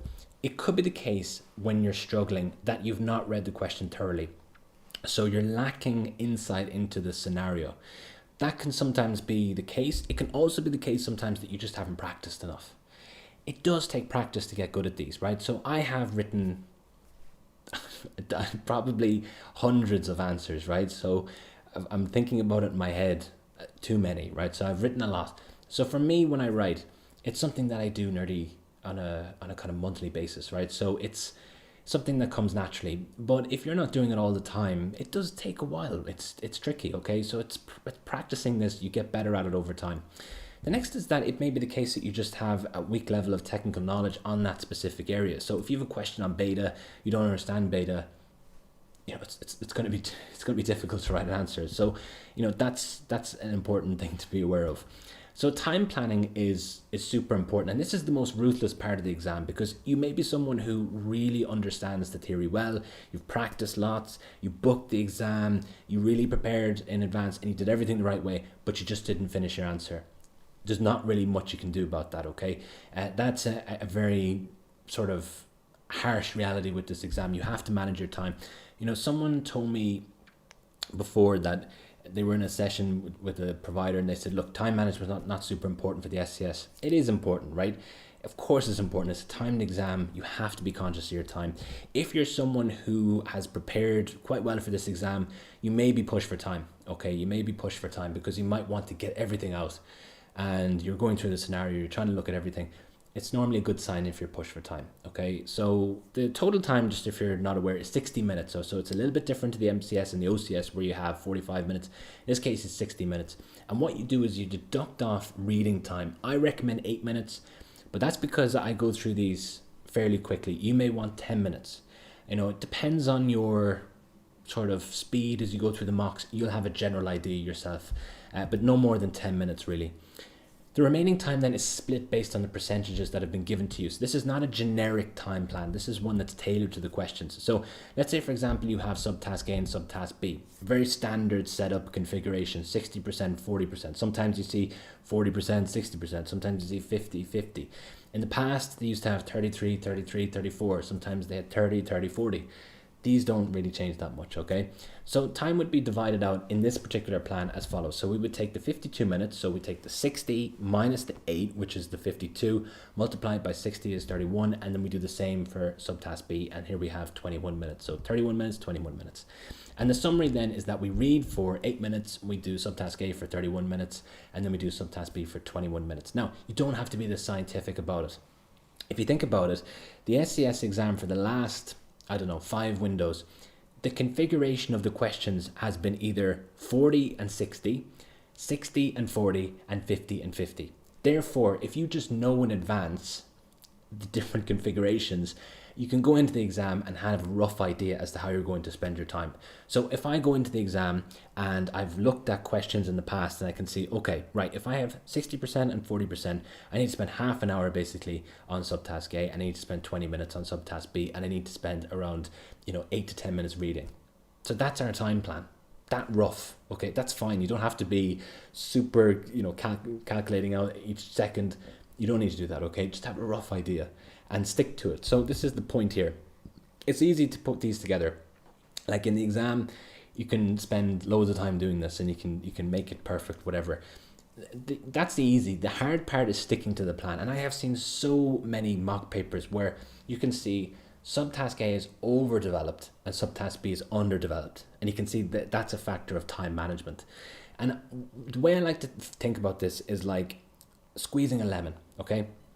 So when you squeeze a lemon the first time, let's say one of those plastic things, you put it in and you twist it and you get a load of juice out of it, right? That's like with the case study exams. Generally speaking, the first few minutes that you're writing your answer, you're getting the vast majority of the marks. Pareto's law, this is kind of based on. But as you squeeze the lemon, it takes more effort to get a smaller amount of lemon juice. The more you do it, it takes a much more effort to get just a small bit. That's the same way with this case study exam. If you spend loads of time on these, you will eventually get perfect marks, I'm sure. But it's a time constrained exam. So therefore, it's a good idea to cut at a certain point and get the vast majority of the marks or the lemon juice in the next subtask, okay? It's called the law of diminishing returns. You could spend, let's say, another 10 minutes on subtask A trying to get 2 marks, or use those 10 minutes in subtask B trying to get 10 marks. So think about it like that, okay? And if you look at prize winners, and this is something that I think is really important for everyone to be aware of, prize winners don't come in at like 140 out of 150. Sometimes you see prize winners 120 out of 150, 115 out of 150. When I did my SCS, I believe my result was 113 or 117 out of 150, and I had the second highest result in Ireland. So, you know, you don't need to get loads of marks in this in order to kind of have a top tier answer. Not even talking about passing, I'm talking about having sort of a high grade answer, okay? So now we're going to cover off common pitfalls, and after we do this, then Q&A, and we can talk about whatever worries you have or whatever questions you have. So common pitfalls. The first is, you know, kind of missing the requirement. Okay, so this is probably the most important one. It comes up over and over and over in the examiner's reports. Not answering the question that has been provided, and I see this all the time in the mock papers. Some people, and it's not a criticism, I understand why. Some people learn things and they want to show in their answer that they know these things. So, for example, Porter's 5 forces. People like these theories. They understand, okay, Porter, this makes sense to me, right? A lot of these things, value chain analysis, you know, stakeholder analysis, all these kind of things. People understand the matrix and they understand the model, and what they're doing is they're dying to get into their answer. So a question may come up that's quite niche. I've seen a question come up before in the SCS that was, should we approach journalists in advance of the government's decision to change a law? Now, you know, where's that in the syllabus? Okay, so sometimes you get questions like that, right? And it can be difficult to match it back to the syllabus. Now, it is in the syllabus, but it's not as direct as maybe other accountancy exams that are like, just give me this model and there you go. So in this particular case, what I'm saying is try to make your answers specific to what's being asked. Don't just throw things in, okay, like models. Now, if you're desperate and you have nothing else that you think you could write about, best to have something in there than have nothing in there. Totally. But it's a really good idea to read the question carefully and answer what has been asked, okay? Don't just be kind of eager to put in things because you've learned them and you understand them. It's a really common issue. Again, probably more common than you think. Mismanaging time. This is something that catches people who are high caliber exam candidates. This is the perfectionist and people who, you know, sort of want to do as good as they can. This is the one that catches them off the most, is mismanaging time. It's the person who's trying to be 100% perfect with subtask A, and then subtask B, it just isn't there for them, okay? And it can be really tricky where you have a configuration of 40% and 60%. So they start off with subtask A, which is worth 40%, and they waste a lot of time trying to get that 100% perfect, to the detriment of the big question, where it would have been fairly straightforward to at least get 50-60% of the question. Okay, so again, think about the squeezing the lemon juice. It's exactly the same. The next then is real world references. So this one is contentious. So people say to me, you know, should I use real world references? We'll talk about whether we should or shouldn't in a few minutes, but this can be a real issue for people where they've learned things in advance, and what they're trying to do is they'll twist their answer so that they can mention this information that they've learned. And again, it just doesn't really work. It's like someone has kind of like a jigsaw piece that they're just hitting with a hammer into their answer. It just doesn't work. If you have real world information you want to use, make sure it's relevant. Okay, we'll talk about that in a second. Inappropriate models. So this is a really common one. Something's being tested and someone just dumps the model into the answer. The examiner has said it's okay to structure your answer using models, okay, but it is not really what's being examined here, okay? There's an assumption that you know these models. The key is to apply them, okay? And the question will hopefully put you in that direction, the way in which it's been examined. But some people just really want to just dump and say, well, Porter's 5 forces is, you know, was developed in Harvard and da-da-da-da-da. That's not what you're being examined on. Book style answers. So this one is a big issue for people who maybe prefer exams where it's a little bit more binary. Either it's right or it's wrong. With the SCS, the problems are complex. They're a little bit open, they're broad. So the scope for correct and incorrect is broad, and that can be a problem for some people. Some people love it, some people hate it. It's very different to the OCS. okay, where the OCS is a little bit more, yeah, that's right, that's wrong, there's not much of an in-between, okay. The SCS is very different, and the MCS is sort of the bridge between the two. Not writing enough is a big one as well, so just having a small answer, this kind of goes without saying. Yes, it's good to have sort of quality over quantity, but why not have both, right? That's what I always say to people, why not have both? So how do we overcome these? Well, the first, in terms of missing the requirement, read the question carefully. Expose yourself to lots of different scenarios before you go into the exam. Make sure you're looking at the solutions. Make sure your questions are high quality. Again, I sell questions as part of my book, but you know, if you're with another provider, just use your own judgment as to whether you think they're good. If they're questions that make sense within the context of the pre-scene and they look like they're things that could be examined, great. If you get a bad sense, maybe it's time to change, or maybe it's time to get another product. I don't know. Mismanaging time. So, you know, have that time plan in place. Really important that you sit exams as well under time conditions, so you get used to this process, okay, of sitting down 3 hours. It's exhausting. It really is. It's tough. I understand completely, but it trains you. It gets you. It's like going to the gym. It trains you for that process of doing it in the real world. Real world references. Okay, so this is like the most contentious one in this grid. Yes, it's a good idea to have them, but use them sparingly and make sure that when you're using them, it's relevant. Okay, so I have seen before where actually a person who was not a customer of mine, was actually a colleague of mine, would write suggested solutions that were just plastered with real world references, and it didn't really fit the pre-scene. The pre-scene is the world that we live in this fictional scenario. If you look at CIMA's suggested solutions, very rarely you see any real world references. Okay, so you can use them. Are you going to get lots of merit for them? You know, probably not. This, as I said, sparingly. Okay. The next is inappropriate models. So only use models that are being directly examined. Don't just throw them in because they look good or it's something that you want to show that you understand. Book style answers. This one's really important. Make sure you're answering the question directly. Try to avoid having an answer that looks like it was copied and pasted from a textbook. And here's a classic example. There was a question before that said, evaluate the challenges with this rights issue. And the answers, generally speaking, were whether we should do the rights issue. But that's very different to the challenges. Think about the challenges. We have to, you know, think about the amount of information we want to disclose, and we have to think about the issue price. That's very different to whether we should do a rights issue, where we're thinking about, is this a viable investment? Will shareholders be interested in this? Does it actually make sense within the context of the business? Will it generate synergies? Will it give us, you know, positive net present value? Does it expose us to risks that maybe are unacceptable for the business? So that's very different. Challenges and just evaluate whether it's a good idea. So make sure you're reading the question very carefully. You can see there the difference between the two. And I see it all the time. And unfortunately, the way the marking grids are set up, typically you'll see with a question like the challenges, you know, you'll see the first challenge will get a certain number of marks. The second challenge will get a certain number of marks. The third. And if you've just talked about rights issues, you're going to get minimal marks, unfortunately. Now, not writing enough. What I would suggest here, sometimes people who, you know, they're well prepared, they still find it hard to write paragraphs, and I get that. So one technique that you can do is you can ask yourself, why is this important? Okay, so let's say, for example, you have a question on gearing, or maybe it's a question on raising debt or something like that, and you've suggested, well, actually raising debt is a bad idea because it'll increase our gearing. Now think to yourself, why is that important? For this company, Leother, why is it important?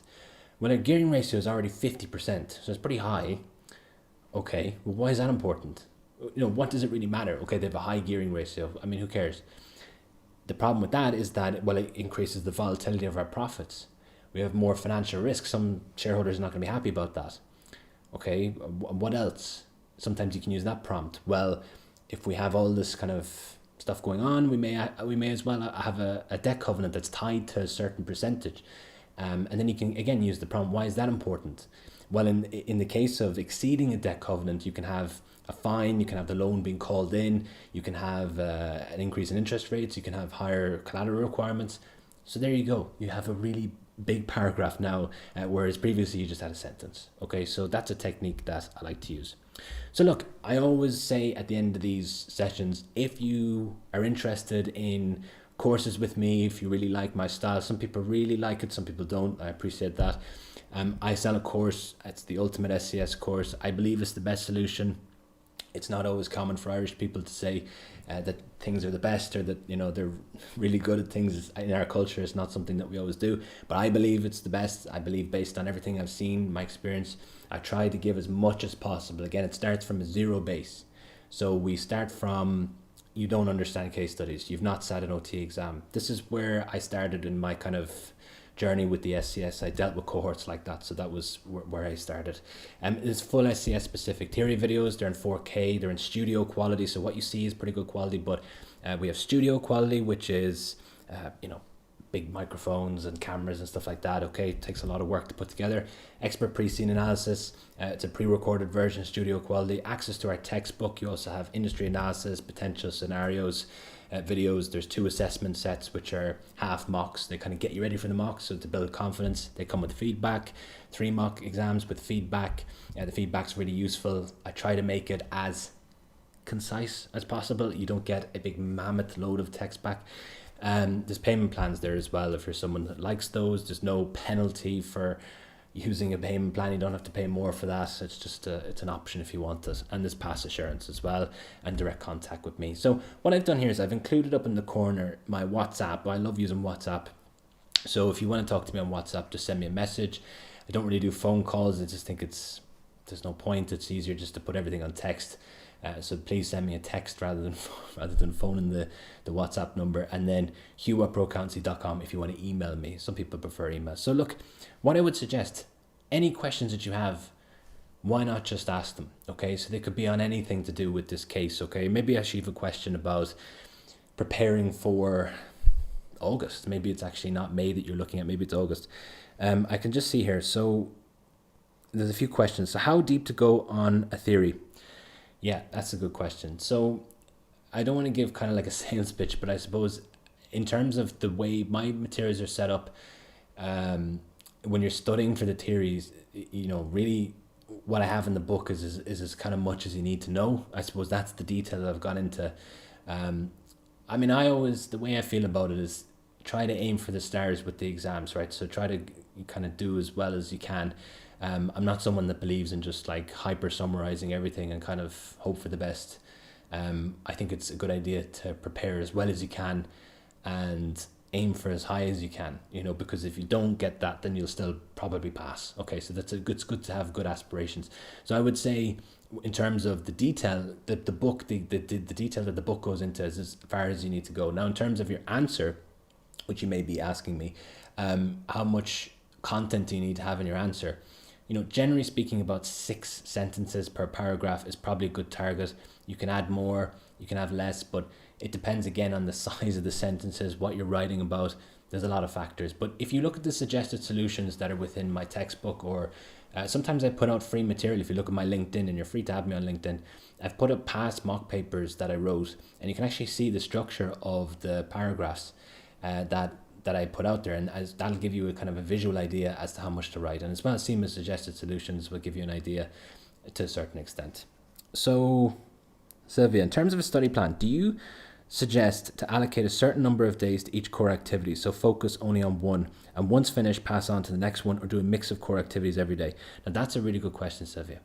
Okay, so what I would suggest is, yes, to answer your question bluntly, if you can. Now, the way in which my material is laid out is from enterprise strategy, risk management, and then finance strategy. And the reason why I did it that way is because some people are going through the traditional route and they want to see, do you have the E material? Do you have the F material? Do you have the P material? Now, all my material at the beginning of each lesson and at the beginning of the chapters maps back to the assessment outcomes and the core activities for the SCS. So I've taken into consideration all of the areas, so it doesn't really matter. Ultimately, you'll be covering them off. But the core activities tend to sort of be a good place to start, because you have a checklist there. So I'm not talking about my products, just if you have the core activities in front of you, it's a free resource that you have. And yes, you're right, it makes sense to go through, let's say, 1 per day.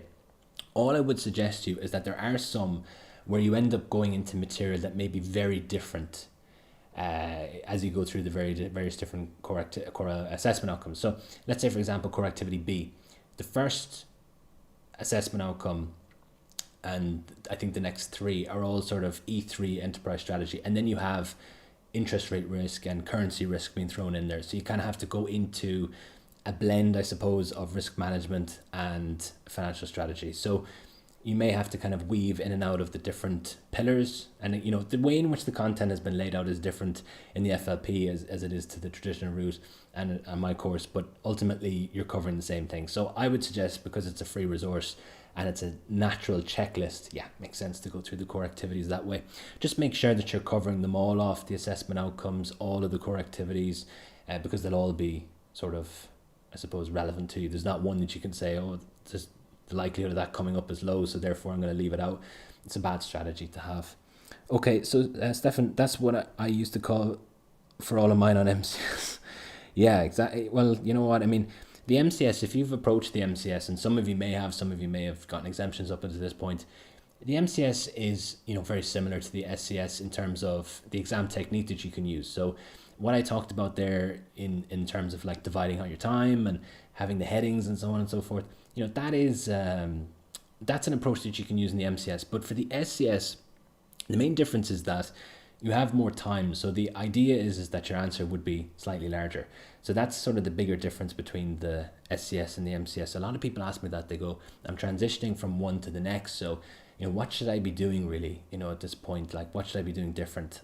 You know, maybe they did really well in MCS. Does that carry over into SCS? And the answer is yeah, to an extent, because if you're good at exam technique at the MCS level, you can use some of the same tips that I talked about there. They're applicable to the SCS and the MCS. So the next one there, I spend full 15 minutes for a tutorial. Right, so Dave raises a good point. When I did my exams, I used to be pretty nervous. So what I would do is I would go in and I would do the tutorial just to get settled. So some people that really benefits them. Some people are different. They like to just get stuck in. You need to find what works for you. I used to go into the exam centers and I get like just nerves, you know, it's like kind of as it ramps up, right? But when I did the tutorial, it just gave me a chance to kind of breathe for a bit and not really get freaked out by it all. You know, just to kind of say, okay, I'm in the exam center, you know, whatever happens. And if it doesn't work my way, I can always reset it and it's not the end of the world, okay? So that would be kind of going through my head and it would calm me down, and then I could do the exam. And when you're calm and you're doing the exam, the ideas will flow to you and you should do pretty well, okay? So, Dave, yeah, thank you for this. No worries at all. It'll be on demand, yeah. Emily, so which of the past exams is the most comparable to Leoter, considering the type of business and its setting? Yeah, now that is a good question. Thank you very much for raising that one. Okay, so my answer to this is I would say Leoter is pretty unique, but there is one called Arfield. And I can't remember exactly the window. I think it was, you'll have to forgive me if I'm wrong. I think it's November 21, February 22, but I could be wrong. But it was around that time, and it was about a airport, and it's somewhat similar in the sense that it's kind of a global business. There's considerations sort of outside of the country in which the company is based in. So in this case, it's space, so it's a little bit more out there. But at the same time, there was sort of international considerations. There were things like cyber attacks came into that from a kind of a government that was hostile, which I know seems like a bizarre scenario for this particular case, but actually in the real world, sometimes satellites can be destroyed, they can be jammed. So that type of scenario, it is actually possible to write a mock paper about it, so, or a real paper. So I would suggest there is some mapping back there. The other thing with Airfield as well is that there obviously is aerial transportation airplanes, which is kind of similar in terms of the environmental impact of rockets. Okay, so there's that kind of similarity. So I would suggest Airfield. That's the one that I wrote in my book as being the most similar. It is kind of a unique one. Okay, so it's, again, it's maybe not an answer that is that useful to you, but it is somewhat unique. In terms of the OCS tends to have ones that are kind of very similar, and you can pair them off and say, well, you know, this one is actually very like this one, so therefore the past papers would be relevant. In this case, they tend to be very different industries, but this one more so than ever, okay, based on feedback. But that one at Airfield is the one I would suggest to look at. Okay, the question here, how exactly are we allowed to refer to the pre-seen and the unseen in the SCS, especially things like the mission and vision statement? Can we copy or do we have to paraphrase? So can you copy? The answer there is no. So in the now this is just what I've asked people, okay? So I don't know because I haven't actually sat the exam the last 9 years and the software may have changed, but when I did the exam you couldn't copy text from the reference materials or the email or the conversation and paste it into the answer box. So what some people do to kind of overcome that, I don't know if it's a good idea or not, it depends like really on your preferences. Some people like to make notes in the scratch pad when they're looking at the let's say the question, and then they go into the answer box, and you can open up the scratch pad from the best of my knowledge within the answer box, and it'll be there for you, so you can kind of use that then. But is that quicker than just sort of going backwards and forwards and taking them down? What I would suggest is, if I had a question like that, I would paraphrase the mission or the vision statement as you said, and maybe put it at the top of my answer. So that way, when I'm assessing is a strategy, for example, in alignment with it, I can always look at it and say, okay, is it not? Is it not? So I can, I can have a reference point there. And that's like a really good exam technique, is kind of copying little bits and pieces that you think might be important, paraphrasing them, because I don't think copy and paste, again, just based on my most recent knowledge, I don't think copy and paste is allowed. I think when you right click in the case study exams, nothing happens. So I don't know if Control C, Control V works, but I think it's a no.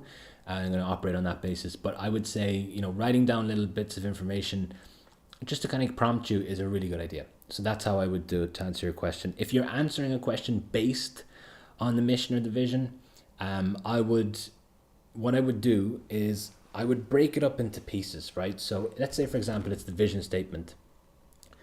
Take it into chunks. It's quite big, right? So if you're asked a question about, whether a strategy or a proposal is in alignment with it, why not take a small piece of it and say, yeah, this piece is in alignment, but the other piece is not.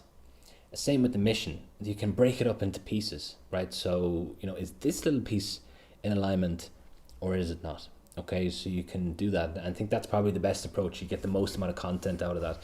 In those types of questions as well, don't be afraid to suggest that if it isn't in alignment, we can always change it, right? But there's considerations to that. When you change the mission and the vision or the values, you create an expectation in the business. And sometimes if, for example, you remove a value, you're setting up a potential problem where you say, well, actually, we don't care about that particular thing that we just removed. So bear that in mind as well if that type of question comes up. Adding a value or adapting values has been a question in the past, but taking away a value, I don't believe has come up before, but it could. And I think it would be a good one to know. So, Dave, are there any probabilities that the examiner checks outside of the core activities? So, probabilities, no. But in terms of content, the core activities are so vague that they encompass a huge amount of material. So let's say, for example, integrated reporting. It's been tested many times in the past. It's hard to map it back to an individual assessment outcome. So it normally goes to D, and I believe because it's a maybe considered a risk management approach, we're thinking about our sustainability impact, and there's a logic there to that. But is integrated reporting specifically written there? It's not, okay? So that can be a tricky one where people are looking at the assessment outcomes and they're thinking, well, okay, like where does, as I said, integrated reporting come into that? We talked about the fact that there's a share price impact that's normally mapped to core activity C, and it's quite difficult to see how it relates to the different assessment outcomes. So there are things that come up that are difficult to map to the core activities, and that's why sometimes it's a good idea to use things like, say, my textbook or something similar, where someone has gone to the bother basically of saying, well, here's core activity C, and then here's all this other stuff that comes up around core activity C that is not as immediately obvious. So I hope that answers your question. Like apart from E3, P3, will they test F2? Okay, well, that's a good question. No. So at the lower levels, we have a ton of stuff, right? We have the operational level, we have the management level. There's like 6 OT subjects, 2 cases. Will you be tested on any of that material? No. Okay, you'll be tested on what we saw there, the assessment outcomes and the core activities. So you won't be tested on things like financial standards from F2, which some of you may be delighted to get through and not have to see again. You won't be tested on that, so you don't need to know that. That was the biggest question I had when I did my case study exams. I could never get a straight answer on it, so there's the most straightforward answer I can give you. Okay, Sylvia, this is a really helpful session. Will you share the presentation afterwards? Yeah, no problem at all. If you want to send me a WhatsApp or if you want to send me an email, I'd be happy to send you the presentation slides for sure. Yeah, no problem at all. They'll be in a PDF copy, but it's nice and easy it's like a small sort of file. The PPTX files are way too big, they won't transfer, so I'll send you a PDF, no problem. And guys, if anyone is looking for sort of information on my products, the WhatsApp is a great way to get in touch with me. And the last few days have just been crazy with the results that came out, so I'm a little bit slow to get back because I woke up on the results day and there was hundreds of messages. So I am still trying to work through the backlog, and if I haven't got in touch with you, I really do apologize. If you sent me an email, I'm trying as best I can just to work through everything, because we have a lot of customers and a lot of interest, which is fantastic, and I'm delighted to have it. But at the same time, it's difficult to get through all the emails, so I'm working my way through it. And trust me, I'll get back to you very, very, very soon. Okay. So the next question is, what should happen if you do not understand the question in the exam, no matter how many times you read? What strategy should we apply in this situation? Well, I love how practical you are, because you're right. There's some times where this may happen, and I like when you get questions like this, because this is a real situation that a lot of people face within the exam, and there's no perfect answer here. I mean, I could say to you, you should be really well prepared going into the exam so that this doesn't happen to you, but that's not really that helpful, is it? So what I would suggest in this type of situation is, if you're really stuck, think about the arguments for and against. I think that's generally a safe-ish template if you're stuck. You're probably not going to get loads of marks, but you will maybe get some, and that's better than getting nothing. And in many ways, some people are, they're in a situation where their result is marginal, so only a few marks would have pushed them into the pass territory. So what I would suggest is, if you're in a situation, you're looking at it and you're going, okay, I don't really get it, try to think about arguments for, arguments against. Now, this is a very basic way of looking at these questions. It's not the most appropriate at every single question, but if you're really stuck, that's what I would do. And let's say it's worth 50%, 3 arguments for or 3 arguments against, and 2 arguments for or 2 against, whatever way you want to do it. And if you're really, really stuck, just do 2 and 2 if it's worth 50%. Okay, so that's how I would approach it. I do believe, and not everyone maybe agrees with this, I do believe if you're really stuck, you have to write something. It's really important that you just don't leave it blank, right? So leave it blank, you'll get 0. You may, if you just write anything at all, highly unlikely if you just write random things, but you might get a few marks, you know what I mean, if you just attempt. And that could be enough to push you up into pass. So that's the approach I would take. Hopefully that's useful to you. Arguments for and against. Think about that. Okay. The next question, Roweda, thank you so much for this. So, can the theory in your book be covered in the time allocated in the study plan? That's a good question. So the book is 485, or now it's 489 pages. So I added some extra pages. There's been a change in the book. If you bought the book the last time, I added some material on game theory because it was asked so much by people, and it did come up actually in a recent enough case, and it's something that, if it comes up, it would be good just to have some knowledge of it so that you can answer a question. Most people wouldn't have sort of a good answer, so try to put that in there so that people can be ahead of that. It's a good question. I would suggest it is possible. I would. I think that if you're just buying the book, maybe you don't have access to mocks. So you could substitute the mocks with the questions that are in the book. So there's 10 scenarios in the book. So that's 20 questions. So you could, you could, instead of doing the mocks, you could take a slower pace of the questions. I mean, there's a lot of questions in there, right? So 20 questions is still quite a lot. and their exam style, they're challenging questions, they're harder this time around than they were the last time around. So yeah, it is possible. I mean, it just depends on how much time you have to study. You know, I mean, in some cases, people reach out to me, they have 3-4 hours a week, and I have to be honest with them and say, if at that rate, it wouldn't be possible, no. But if you have the capacity, let's say you have roughly, I don't know, 8 hours a week or something like that, then yeah, it is possible, of course, yeah, with that sort of level. It depends on what you're doing as well. Some people that reach out to me are also in the FLP, and they're doing things like going to the FLP webinars, which take up time, and they're doing the FLP mocks, which takes up time as well. So it depends on where you're at, but yeah, it is possible, to answer your question. And actually, lots of people have reached out to me recently that have said, look, I just bought your book and I passed the exam. You know, it was a helpful resource, and they didn't need anything else. You know, I had one this morning, someone reached out to me and said that, and that's great. You know what I mean? We offer different sort of products for different needs. I mean, when I studied, for example, for E1, I just bought the E1 textbook. I think it was 30 euros or 40 euros, and that did me for E1. Okay, so you know, it's different people want different things, and where we're at in terms of the products that we offer is the hassle involved in studying. The more you go towards the course, I take on more of that hassle for you, and the more towards the book, it's more self-study, it's more self-progression, and that's the nature of the product offerings. Is what type of learner are you? Are you someone that just wants to be left alone, or do you want sort of a group where we discuss things, and do you want, you know, more videos, more resources, do you want payment plans, all that kind of stuff? So it's trying to kind of fit the needs of different learners. So I hope that makes sense. Is there any other questions, guys? I just want to say, you know, thank you so much for your attendance, and actually I've had really, the last 2 days have been really amazing. I've had so much feedback sent back to me, so much positive feedback, and it's really taken me by surprise. I don't want to make a big scene about it, but like you know, I've had some emails and stuff where people have sent me really, really, really nice messages, things that I didn't expect, people I've never even talked to, never heard of, use little bits of things that I might have put out there for free on my LinkedIn, or maybe I just said something to them, maybe I sent them advice ages ago.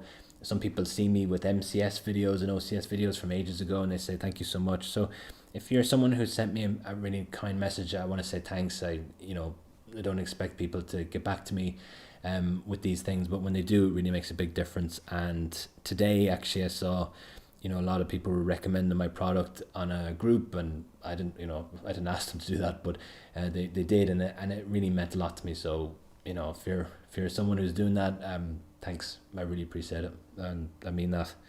You know, it's sometimes it can be really tough, you know, so it's good to get that support. It's really, really, really, really appreciated.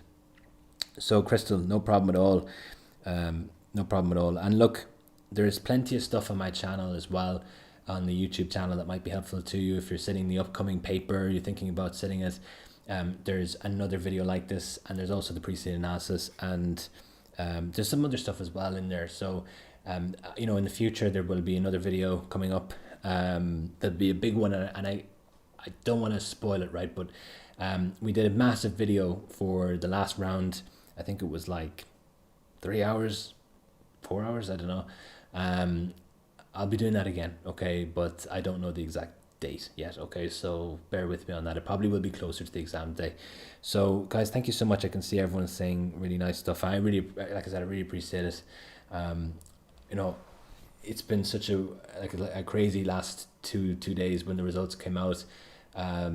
It's really taken me by surprise, the amount of feedback I've gotten and kind comments. It really has surprised me, and in a nice way, right? So it's been hugely appreciated. Guys, thank you so much, and thank you for your attendance. I know it's really tricky. It's late, it's a Friday, everyone wants to take it easy off work, and you know, studying is not on everyone's mind, but if you've shown up and if you're watching the recording of this, I really do wish you the best of luck. This exam is tricky, it requires commitment, it's not an easy exam, but it is passable, and I 100% believe you can pass at this rate, at this time frame. You definitely can pass the exam. Okay, so pretty much that's it from me, and guys, thank you so much, and let's talk, let's communicate, and see where we can maybe work together, if it's a course or if it's a book or whatever. Okay, thank you, and good luck.